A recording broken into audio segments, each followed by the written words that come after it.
அரசு வந்து தாவேகாவோட பேச்சுவார்த்தை நடத்திட்டு இருக்கோம்னு சொல்லிட்டு கிரீஷ் தொடங்கத்தில் இருக்காரு.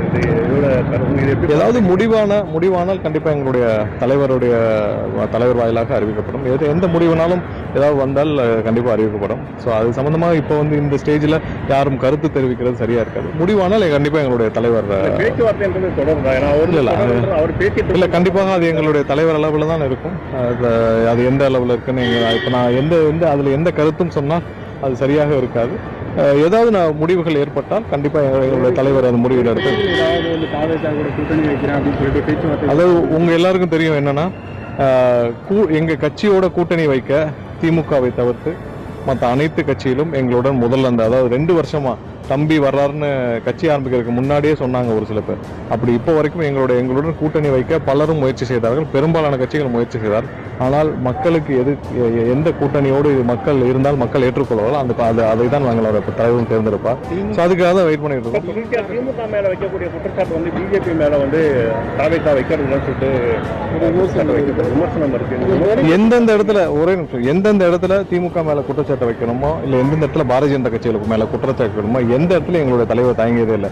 எந்தெந்த இடத்துல பாரதிய ஜனதா கட்சியுடைய கொள்கை முடிவுகளோ, ஏதாவது ஒரு பாலிசியோ, இந்த வக்ஃப் வாரிய சொத்துக்கள் வருமா, துணிந்து ஆளா பெட்டிஷனை சுப்ரீம் கோர்ட்ல ஃபைல் பண்ணதும் எங்களுடைய தலைவர் தான். எந்த இடத்துல எதிர்க்கணும், எந்த இடத்துல எந்த வழக்கு தொடுக்கணும் அப்படின்றது எந்த மாற்று கருத்தும் கிடையாது. இது வரைக்கும் திமுக வந்து இவ்வளவு பேசுறாங்க, ஏதாவது ஒரு இடத்துல பிரதமரையோ இல்ல உள்துறை அமைச்சர் பேரை சொல்லி பேசியிருக்காங்களா? அவர்கள் திரைமறைவில் அவங்களுக்கான அனைத்து உடன்பாடுகளும் எல்லாமே வந்து திரைமறைவில் இருக்காங்க. வெளியில வந்து பாத்தீங்கன்னா சும்மா கவர்னர்கிட்ட மட்டும் சண்டை மாதிரி காட்டிக்கிறாங்க. கவர்னரை எதிர்த்து தான் அவங்களுடைய மொத்த 5 வருஷம் அரசியல் இருந்துக்க தவிர பிரதமர் எதிர்த்தோ இல்ல உள்துறை அமைச்சர் எதிர்த்தோ இல்லை. அவங்க என்னைக்காவது இங்க வந்தப்ப பிரதமர்கிட்ட போய் கடுமையான குரல்ல அவங்க முன்னாடி கொடுத்துருக்காங்களே இந்த கருப்பு பலூன் கோபேக் மோடிலாம், இப்போ ஒரு தடவையாவது பிரதமர் வந்தப்ப அதை பயன்படுத்தினாங்களா? எதுவுமே இல்லை. அவங்க வந்தப்ப சிவப்பு கம்பளம் வரவேற்பு, குடும்பத்துடன் வரவேற்பு தான் நடந்திருக்கு. திரைமறைவில் இன்னைக்கும் சொல்றேன். சரி, ஒன்றும் இல்லை, இஸ்லாமியர்களுக்கு சப்போர்ட்னு சொல்றாங்கல்ல, இதுவரை இஸ்லாமிய சிறைவாசிகள் 30 வருஷத்துக்கு மேல சிறையில் இருக்காங்க. 22 பேருக்கு மேல விசாரணை கைதிகள் இருக்காங்க. எத்தனை பேரை இவங்க 5 வருஷம் ஆச்சு, ஏதாவது ஒருத்தர் ரிலீஸ் பண்ணிருக்காங்களா?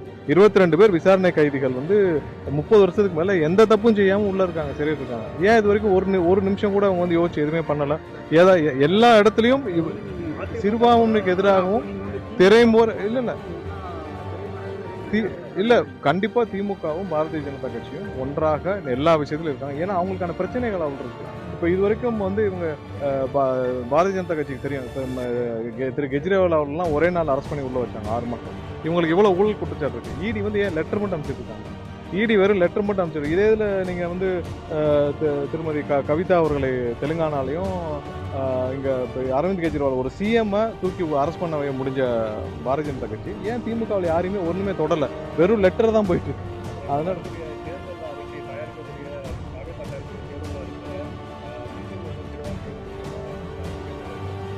அதாவது எங்கேயுமே ஒரு அப்பாவிகள் தண்டிக்கப்படக்கூடாது. விசாரணை கைதிகள் 22 பேருக்கு மேல வந்து 30 வருஷமா இருக்காங்க. இவருடைய தேர்தல் வாக்குறுதி இவங்க சொன்னாங்கல்ல, கண்டிப்பா அதையாவது இப்போ வரைக்கும் என்ன முடிவுகள் எடுக்கப்பட்டுச்சு?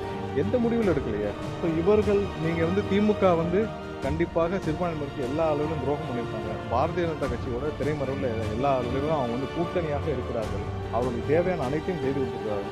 திரைமறைவில் அவங்க என்ன செய்யணும்னு நினைச்சாங்களோ அதெல்லாம் அவங்க செஞ்சு முடிச்சிருக்காங்க. சட்டமெல்லாம் செஞ்சு முடிச்சிருக்காங்க. பாரதிய ஜனதா கட்சி, அதாவது அதிமுக விட இன்னைக்கு திமுக தான் அதிக உறவில் இருக்குன்னு தான் எங்களுடைய கருத்து.